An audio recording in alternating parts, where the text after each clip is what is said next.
자, 얘들아, 우리 한용운 작가네. 그러면 여기서 한용운 작가가 갖고 있는 일반적 특징을 한번 생각을 해보자. 그리고 사실 우리가 익숙하잖아. 김소월, 한용운, 뭐 님의 침묵, 그 다음에 얘들아 해당화, 혹은 수의 비밀이라고 해서 여러분 1, 2학년 때 혹은 여러분 이제 중학교 때도 여러분 배우는 나룻배와 행인 막 이런 작품들 배우고 있어서 되게 익숙한 작가처럼 느껴지기도 하고 쉽다라고 생각을 하는데 사실 이 작가의 작품이 나오잖아요. 그럼 되게 어려워요.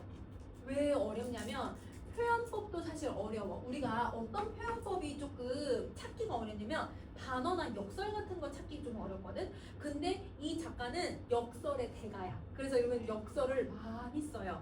그래서 이 작품에서는 또 그렇고 한용운 작가의 작품에서는 역설법을 잘 찾아주고 그 역설의 진리만 찾아줘도 반 이상은 해결된다 라고 생각이 되거든. 자, 그 다음에 이제 두 번째는 한용운 작가의 작품에 꼭 들어가는 단어가 있어. 님 혹은 당신. 그러면 님의 어떤 상태를 제시를 하냐면 부재를 제시를 해요. 님의 부재. 자, 그러면 이때 이 임을 어떻게 해석할 수 있냐? 이 임을 그냥 있는 그대로 해석을 한다고 하면 그러면 그냥 연인으로 해석하시면 돼요. 자, 근데 한용운 작가는 여러분 이제 스님이었잖아요. 스님이었으니까 승려였으니까 자기가 추구하는 부처나 진리를 얘기하기도 해요. 그래서 이때 님은 부처나 혹은 진리를 의미할 수 있다. 자, 그 다음에 세 번째, 이 님은 한용운 작가가 독립운동가였기 때문에 그러면 조국, 우리나라의 광복을 의미하기도 해요. 그래서 여기 조국이라고 쓸게요. 그러면 이 세 가지의 의미는 항상 보기를 줄 거예요. 그러니까 이렇게 해석할 수 있다라고 하는 걸 줄 거기 때문에 여러분이 뭐 따로 암기하기보다 이런 특성들로 해석할 수 있구나라고 하는 것만 알고 있으면 되고 이제 어려운 이유가 뭐냐면 이것 때문이야. 불교적 진리가 들어가고 있기 때문이에요.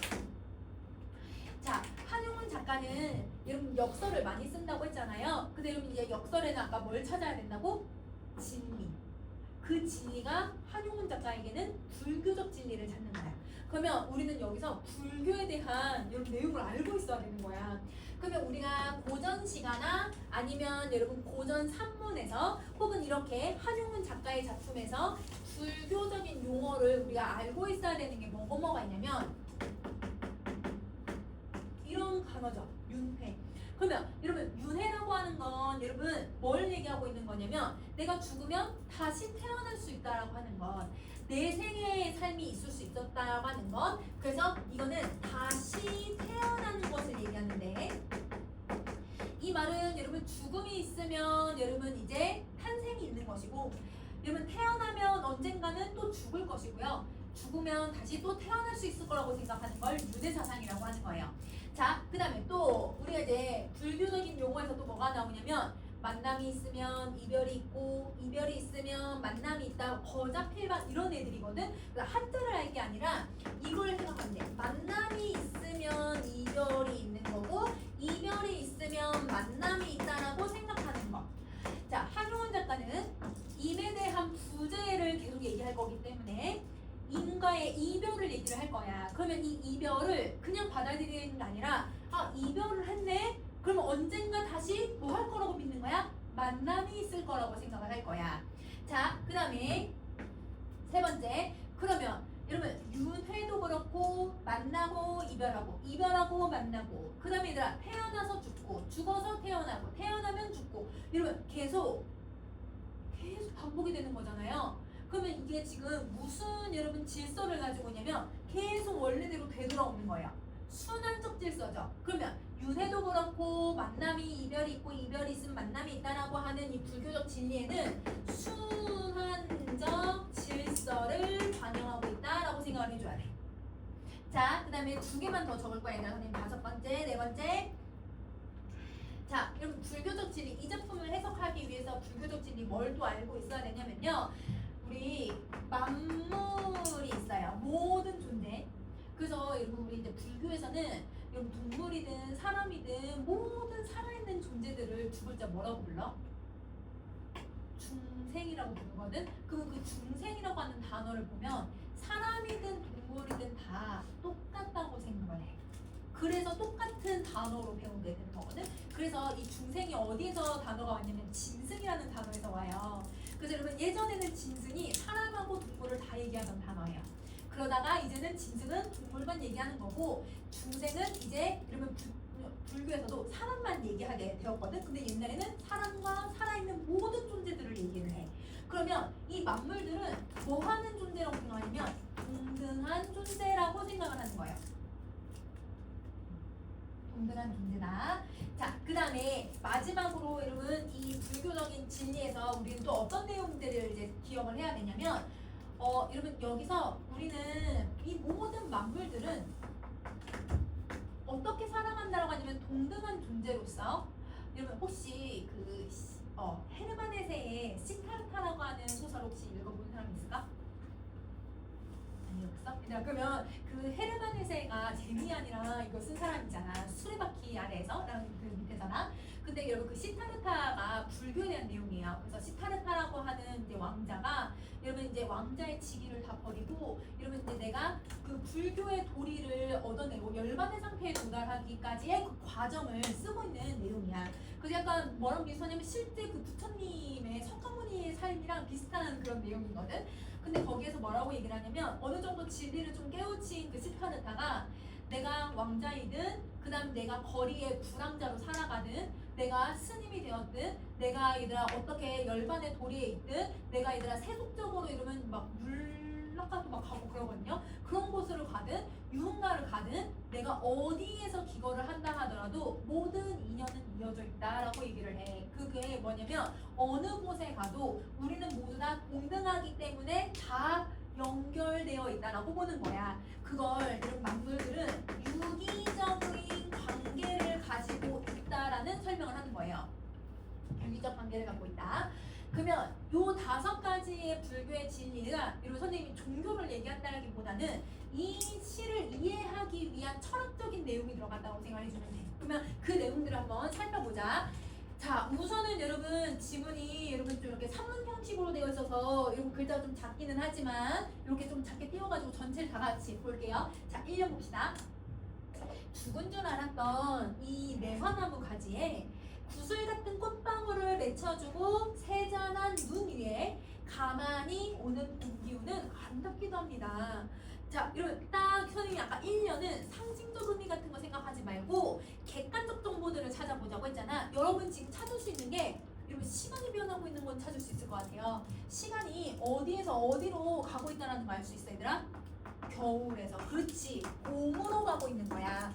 그러면 겨울을 알 수 있는 단어가 세잔한 눈 그리고 죽은 가지.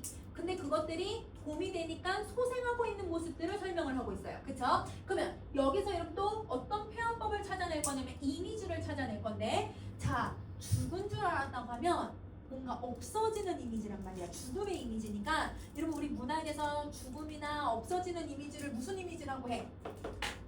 소멸의 이미지라고 하거든? 그러면 지금 매화나무는 소멸한 거라고 생각을 했던 거예요. 근데 봄이 됐더니 여러분 이 구슬 같은 꽃방울을 피워내고 있는 거잖아. 그럼 이 꽃방울에는 여러분 매화가 다시 생성되었다라고 하는 걸 제시하는 거죠.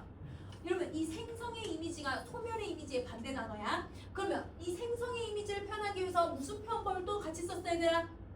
뭐 같은 직유법을 쓰고 있는 거지. 이렇게 소멸의 이미지와 생성의 이미지 직유법을 쓰고 있다. 자, 그리고 여러분 이렇게 이미지가 대비되면서 또 똑같이 여러분 생성과 소멸의 이미지를 더 찾아볼 건데요. 여러분 눈이 새로 내린 게 아니라 눈이 쇠잔해 간대. 쇠잔하다라는 건 여러분 늙어간다, 죽는다라는 뜻이잖아. 그러니까 여러분 이제 겨울에서 봄으로 넘어가니까 눈이 녹기 시작을 하는 거야. 없어져 가는 거지. 여기에도 그럼 무슨 이미지가 들어가야 돼? 소멸의 이미지가 들어가는 거야. 자, 가만히 오는 봄 기운은 아름답기도 합니다. 여러분 눈이 가니까 눈이 소멸되니까 뭐가 오기 시작해요? 봄이라고 하는 계절이 오기 시작을 하죠. 그럼 이 봄 기운도 새롭게 만들어지는 이미지를 갖고 있으니까 생성의 이미지를 갖는 거예요.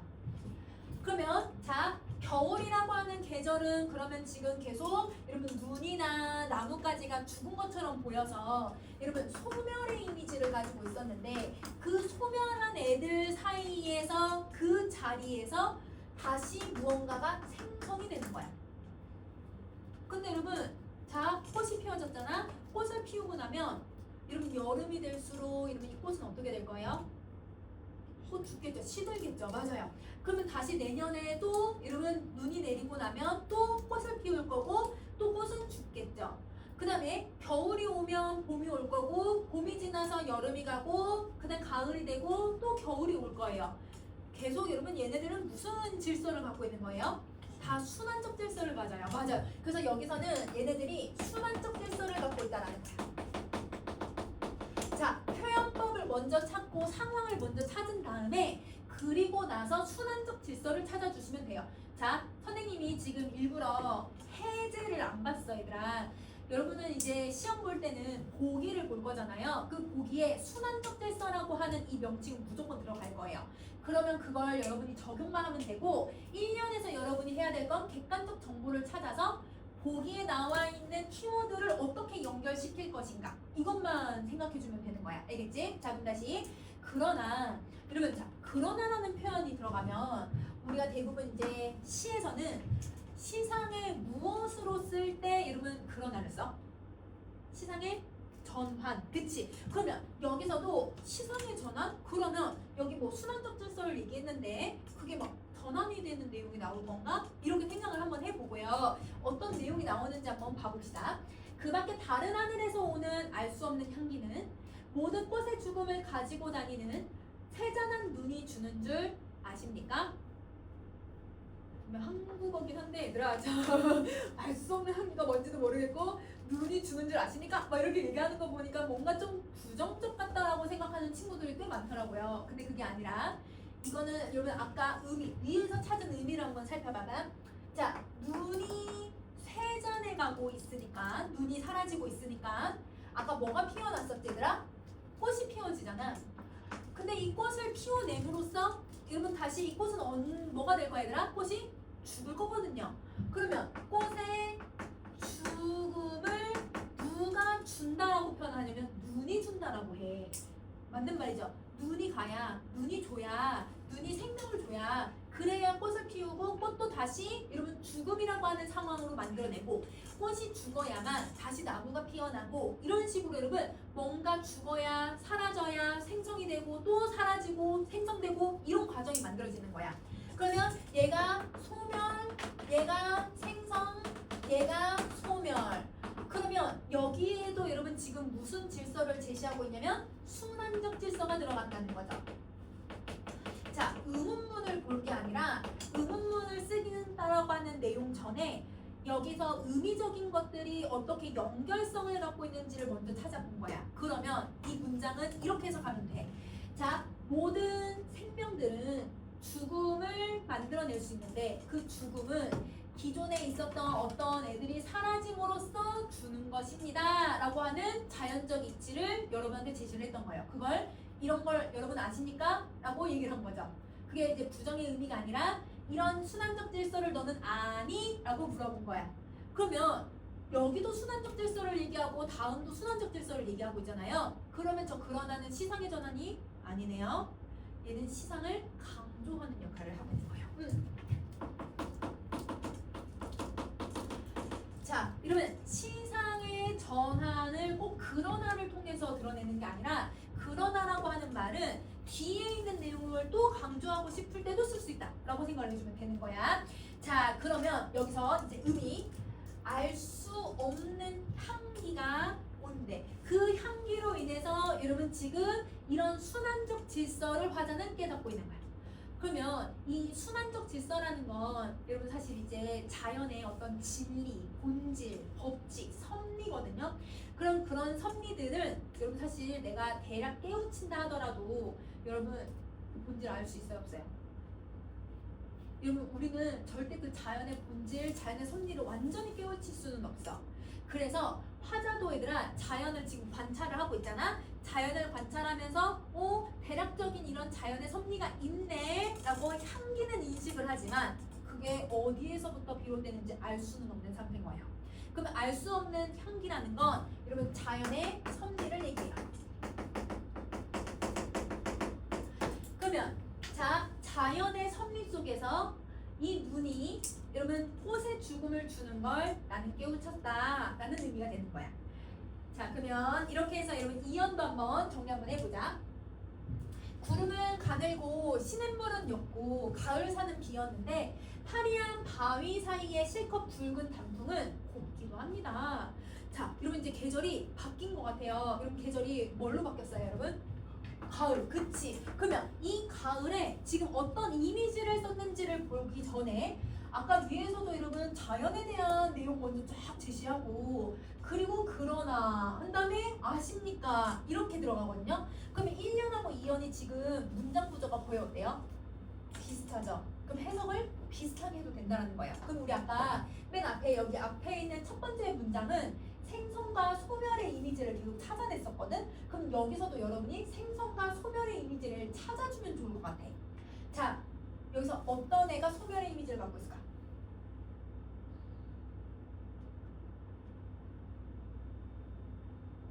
자, 여러분 계절이 가을이거든요? 근데 가을은 뭐가 지나가야 가을이 와요? 여름. 그러면 자 이제 여름이랑 가을을 비교 한번 해보세요. 자, 여러분 아까도 겨울과 봄을 비교했기 때문에 얘도 여름과 가을을 비교해볼 거예요.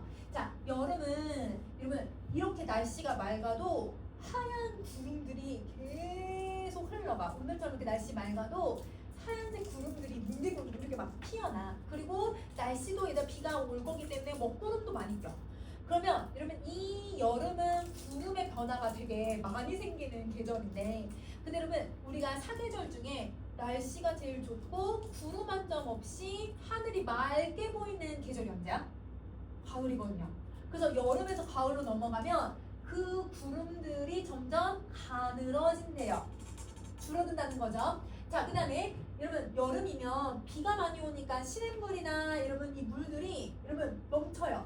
범람할 수도 있고 넘쳐나는데 여러분 가을이면 가을에다 가뭄이 좀 오거든. 그러면 가을이 되니까 비가 좀 덜 오니까 이렇게 가을물이 시냇물이 옅어진다라고 표현을 하고 있는 줄어드는 거죠. 자, 가을산이 비었대요. 가을산이 왜 비었을까요? 낙엽들이 지니까 그치? 그러면 지금 여기 가을의 이미지로 설명하고 있는 자연들은 모두 다 소멸의 이미지를 갖고 있는 거야. 그러면 얘네들은 소멸의 이미지를 갖고 있는데 자, 똑같은 가을이지만 여러분 이 여름의 녹음이 끝나고 나니까 여러분 누가 아름답게 보이냐면 단풍이 생겨난 거네. 녹음이라고 하는 소멸이 있으니까 여러분 이 단풍이 만들어진 거야. 이 단풍에는 생성의 이미지를 드러내고 있는 거죠. 그러면 자, 여러분 겨울은 눈이 새롭게 내린다고 많이 해보자. 새롭게 눈이 내렸어. 그럼 어떤 눈이 생겨난 거니까 생성이잖아. 근데 이제 겨울이 지나가면서 눈이 녹을 거기 때문에 그러면 얘는 소멸의 이미지를 갖게 되잖아요. 다시 여러분 봄이 되면 꽃을 피워낼 거니까 생성의 이미지를 만들었다가 봄이 끝나면 이 꽃이 죽을 거라서 소멸의 이미지를 만들 거예요. 계속 여러분 계절이 순환이 되면서 생성 소멸, 생성 소멸, 생성 소멸이 계속 반복되는 거예요. 그러면 여기에도 이 가을이라고 하는 공간은 그러면 시간은 어떤 질서를 보여주고 있는 거예요? 순환적 질서야. 가을은 순환적 질서를 제시하고 있다. 자, 그러나 단풍은 노래도 부르고 울음도 웁니다. 여러분 여기 또 그러나가 나왔으니까 아 얘는 시상의 전환이 아니겠구나. 시상을 앞에랑 똑같이 강조해 주겠구나.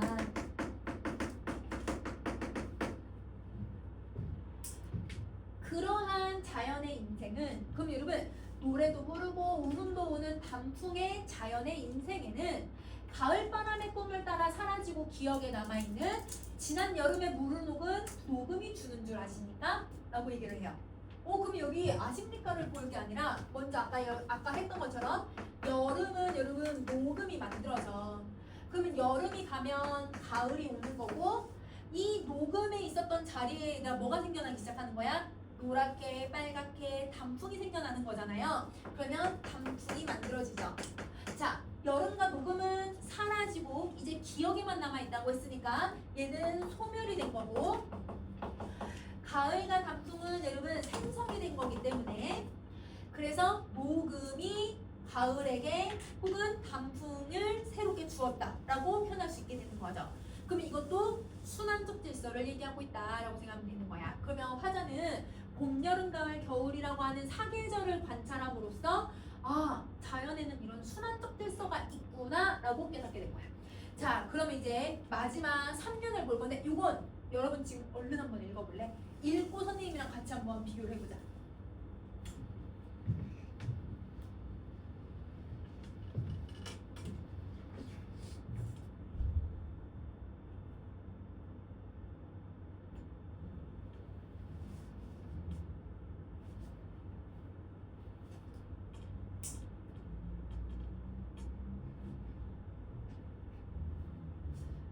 뭔가 인생을 비쳤다고 하고 그다음에 뭐 한이, 뭐 고통, 이러면 행복, 정서를 찾을 수 있는 단어들이 들어가긴 했는데 근데 뭐좀 난해한 여러분 구절들이 좀 있는 것 같아. 그치? 그래서 여러분 한용운의 작품들은 이런 부분들이 좀 어렵다고 봐주시면 돼요. 자, 근데 어려울 건 없이 아까 했던 거 그대로 한번 생각해봐.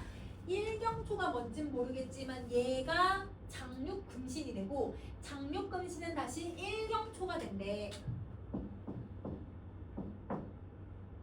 그러면 저기 첫 번째 줄은 윤회에 대한 내용이나 이렇게 계속 순환이 되고 있다라고 하는 것을 보여주고 있는 거죠. 그러면 여기서 얘는 순환적 질서 윤회에 대해서 이야기를 하고 있다. 이렇게 생각을 해주면 돼. 자, 근데 이걸 무슨 표현법으로 했는지 선생님이 설명을 해줄게. 자, 일경초가 한해살이풀이거든요. 근데 여러분 한해살이풀과 단연살이풀이 있는데 단연살이풀들은 여러분 그 나무에 꽃을 피웠다가 꽃을 떨어뜨려서 열매가 맺고 그 다음에 또 꽃을 피워가지고 열매를 맺고 몇십 년을 살 수 있는 애들을 단연살이라고 하는 거고 그 다음에 얘는 한해살이들은 진짜 그 한 해만 사는 걸 얘기하는 거잖아. 하루살이들처럼 하루살이가 얘들아 하루 이틀만 살다가 죽는 것처럼 쟤도 한 해만 살면 죽는 거예요. 여러분 죽어서 장육금신이 되는 건 당연히 이해가 되거든요. 그럴 수도 있죠. 근데 이 장육금신이 다시 일경초가 된다면 한해살이풀이 죽어서 다시 한해살이풀이 된다는 거야.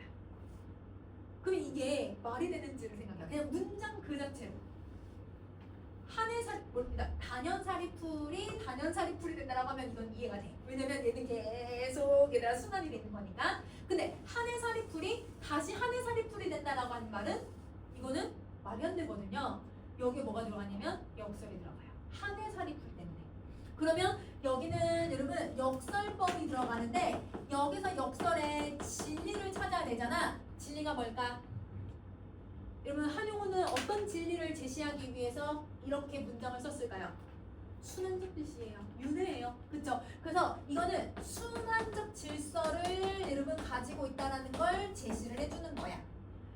자, 그리고 또 하나만 더 불교 진리를 하나 더 찾아보자 얘들아. 자, 일장초라고 하면 사실 여러분 하늘살이 풀이니까 풀이잖아. 풀. 그러니까 사람의 기준으로 어떤 자연의 가치를 매길 수는 없지만 근데 이 일경초라고 하는 풀이 들어갔다라는 건 그럼 뭔가 이거 우리가 생각할 때 보잘것없는 존재 이렇게 생각할 수도 있는 거잖아요. 어디서 씨리라고 있는 거야? 꺼져. 잠깐만. 야.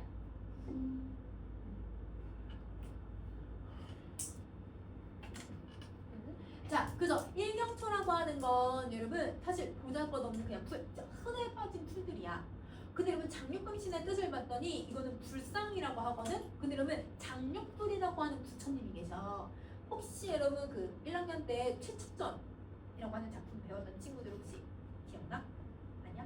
자, 여러분 거기에 장육불이라는 부처님이 나오거든요. 그 부처님의 불상이에요.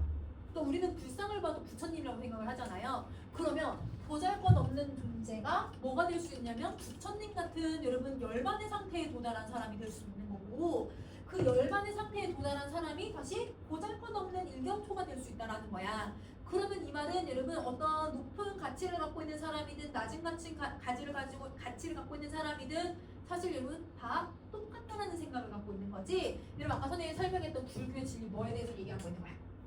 만물은 동등하다. 이걸 여기서 제시를 하는 거야. 그러면 여러분 여기에 이 역설의 진리에는 또 얘들아 만물이 동등하다라고 하는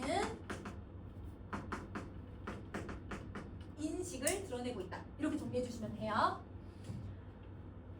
자, 천지는 한 보금자리요. 만유는 같은 소조입니다.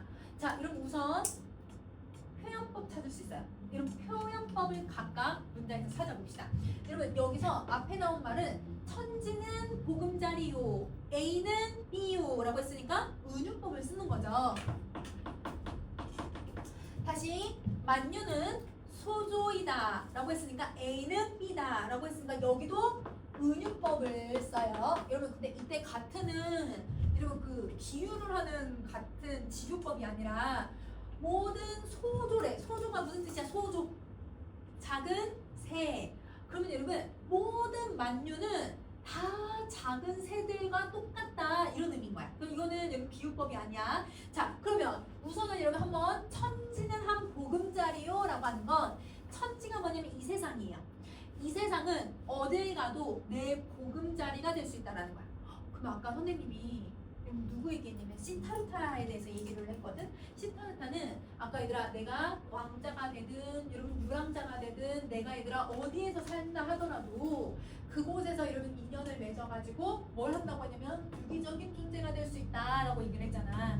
그래서 여러분 저기서 천지는 한 보금자리다 라고 하는 건 내가 얘들아 미국에 가든 내가 바다에서 살든 내가 산에서 살든 내가 얘들아 스님으로 살든 내가 평범한 여러분 그냥 중생으로 살든 모두 다 내 보금자리 안에서 인연을 맺으면서 살 수 있다라는 거야. 이 비유법은 여러분 저기 나와 있는 만물은 모두 다 무슨 존재다? 유기적인 관계를 맺으면서 살아가는 존재다라는 걸 보여주는 여러분 문장이에요. 자, 그 다음에 만유는 여러분 별표 표시는 안 돼 있어. 이거 여러분 해석하라는 뜻이거든. 그러면 자, 만자가 무슨 만자야? 1만 만자니까 많다, 그치? 아주 많이. 여러분 유가 무슨 유자예요? 있을 유자죠. 그러면 이 세상에 있는 모든 있는 존재들, 모든 것들, 그게 만물이죠. 그래서 여러분 만유는 만물이에요. 만물. 그러면 만물이 다 작은 새라고 표현을 하잖아. 그러면 여러분 우리가 사람도 여러분 동물도 길에 다니는 여러분 이 뭐 강아지든 고양이든 여러분 개미든 모든 생명을 가지고 있는 존재들 만물들은 다 똑같은 새야. 하나의 그냥 미물일 뿐이야. 그러면 이거는 여러분 불교에 어떤 진리가 담겨져 있는 거예요? 모두 동등하다. 그치? 그래서 여러분 이 뒤에 말은 만물은 여러분 동등한 존재다라고 하는 걸 이렇게 비유법으로 제시를 한 거야. 자, 그러면 다시 얘들아 자연에서 순환적 질서가 있다라는 거 깨달았죠? 그걸 통해서 여러분 만물들에는 다 동등하고 유기적 관계를 맺으면서 살고 있구나라고 하는 두 번째 깨달음을 얻고 나서는 이 자연의 거울에 내 인생을 비춰보았다는 거예요.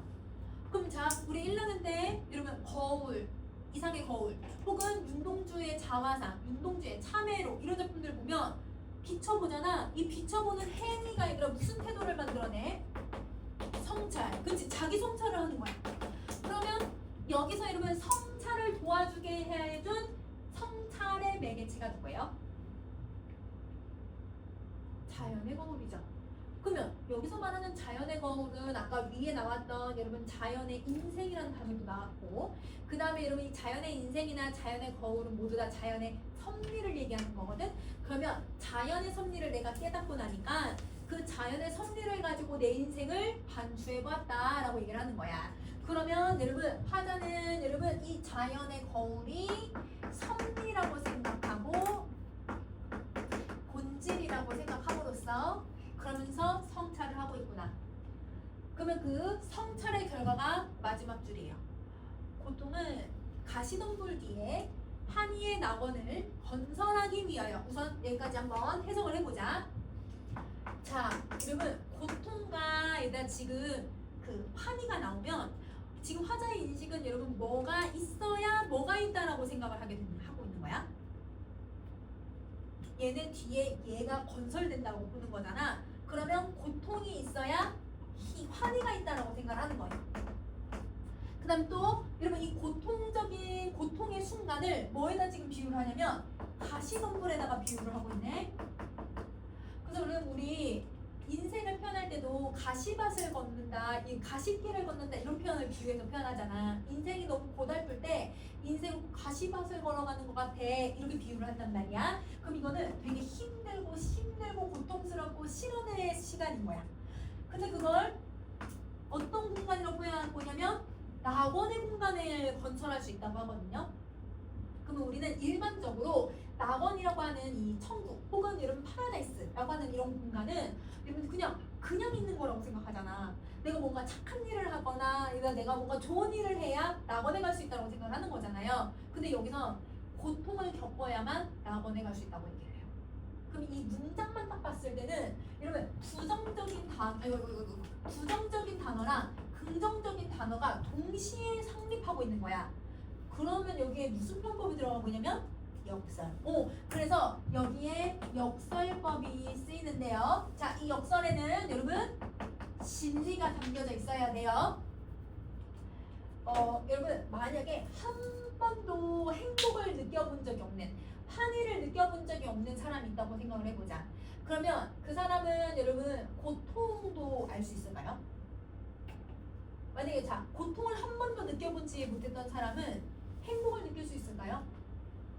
만약에 여러분이 인생에서 내가 그냥 정말 순탄하게만 살아온 거야. 그러면 그 순탄하게만 살아왔다는 거 환희의 순간들만 있었다고 한다면 내가 얘들아 고통이라고 하는 게 뭔지를 모를 거야. 근데 여러분 고통을 모르면 사실 이 환희나 행복이 어느 정도로 소중한지도 모를 수도 있지. 내가 만약에 한 번도 얘들아 고통을 겪어보지 못한 사람도 있을 수 있어. 이러면 가끔 그런 경우도 있고 너무 부모님이 얘들아 아이를 과보호를 해. 요즘 막 그 참교육 얘들아 그 드라마 나오고 하잖아요. 너무 과보해. 애가 실패해본 적이 없는 거야. 다 엄마가 해줘. 다 실패를 해본 적 없으면 얘가 만약에 사회에 나왔을 때 실패를 한번 경험하면요 인생이 무너져요. 한 번도 얘들아 실패를 해본 적이 없으니까 그러니까 얘들아 내가 성취감도 없고 내가 얘들아 목표감도 안 생기는 거고 내가 사소한 걸 얻어냈을 때 얘들아 느낄 수 있는 행복감도 모르는 거야. 그러면 고통이 없으면요 행복도 몰라요. 행복이 없잖아요. 그럼 내가 고통도 못 느끼는 거예요. 그러니까 여러분 인생의 고락은요 있다가 없다가 있다가 없다가 있다가 없다가 인생의 고락은 항상 같이 오는 거예요. 내가 힘든 순간이 있으니까 지금 기쁜 거고 기쁜 순간이 있으면 힘든 순간도 올 수 있다라는 거야. 그러면 여기에 무슨 내용이 들어가는 거야? 이것도 순환적 질서죠. 그러면 여기서 이 역설법을 쓴 이유는 순환적 질서를 여러분 내 인생에다가 인간사에다가 적용을 해본 거예요. 자, 1년하고 2년은 자연의 섭리인 순환적 질서를 배웠죠. 그걸 인간사에다가 적용을 한 거예요. 자, 그러고 나니까 임을 떠난 나는 행복입니다 라고 얘기를 한 거예요. 그러면 임을 떠났다라고 했으니까 임과 뭘 한 거냐면 이별을 한 거잖아. 그럼 우리는 모두 다 이별이라고 하는 순간은 다 부정적인 순간이야. 근데 여러분 화자는 그 이별을 오히려 행복하다라고 얘기를 해. 그 행복은 긍정적인 건데 왜 이 사람은 이런 인식을 갖고 있냐면 자, 고통이 있으면 환희가 있을 거고 환희가 있으면 고통이 있을 거라고 하는 순환적 질서를 이미 깨달았기 때문에 내가 님이랑 이별을 했잖아요. 이별을 하면 여러분 내가 이제 님이랑 뭐만 하면 돼요? 만나기만 하면 돼요. 무조건 만날 거라고 믿는 거예요. 그래서 행복한 거예요. 내가 지금 이별을 했지만 내가 이제 님이랑 만날 일만 남았네. 그러니까 지금 행복하다라고 하는 거야. 그러면 여기서 여러분 이 지금 한용우는 어떤 편을 또 쓰고 있냐면 여기에 또 역설을 써서 이 역설에서 여러분 어떤 진리를 드러내고 있는 거냐면 이별이 뒤에 만남이 있을 거라고 이 만남을 기대하고 만남을 기다리고 있기 때문에 그 순간이 행복하다고 보는 거예요. 만약에 얘들아 우리가 만나지 못할 거다라고 본다면 사실 여러분 이걸 기다리는 의미가 없을 거야. 왜냐면 언제 만날지 모르니까. 근데 우리는 언젠가는 만난다 라고 하면 그 순간까지 나는 계속 기다리기만 하면 되거든요. 그래서 그게 행복하다라고 하는 거예요. 자, 그럼 이걸 이제 님을 만약에 바꿔서 해석을 해봅시다. 님을 만약에 얘들아 조국으로 본다면 내가 지금 우리 조국과 헤어져 있는 상황이지만 우리가 얘들아 일제에 빼앗겨 있는 순간이지만 그런데 언젠가 얘들아 만날 수 있다라는 건 언젠간 광복이 올 거라고 믿는 거잖아. 그러니까 그 광복이 오는 날까지 내가 기다리기만 하면 되는 거니까 그래서 행복하다고 보는 거야. 자, 반대로 이러면 또 이제 이 부처님으로 본다면, 이러면 내가 지금 부처님의 진리를 잘 깨우치지 못하고 부처님을 잘 모르겠지만, 그런데 언젠가는 이런 만난다고 생각한다면 내가 부처님의 진리를 다 깨우치는 열반의 상태가 언젠가는 올 거라고 믿는 거죠. 그러면 지금이 행복하다고 보는 거예요. 기다릴 수 있으니까.